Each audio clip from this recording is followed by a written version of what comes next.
गुरुस्वामी महिमा अलेख महाप्रभु दया कर विश्वकर्ता महिमा स्वामी जे अक्षय तृतीया आज प्रथम आमर विश्व संतान आनंद रहिबे वर्ष सारा। आज अनुकूल होईची बिहन केते जत्न रे आज चाषी भाई माने जाई पूर्व दिग को अनेई जे बिहन उठे मुणी केते जत्न ताको माँ देहर पकईचंती से बिहन जेमती सारा विश्व को पालिबो समस्त संतान खाइकी आनंद हेबे।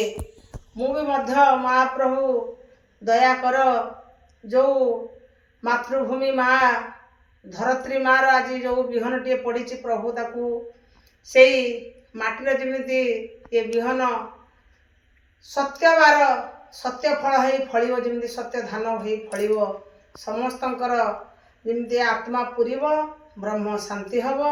ये माटी माँ एतिकी प्रार्थना करुची हे महाप्रभु चाषी कूलर महाप्रभु समस्तंकर मनवांछा पुण्य हो चाष करे जीए रे अन्य मुठिए दिए रे ता ठारू दुनियार बड़ आउ किए रे।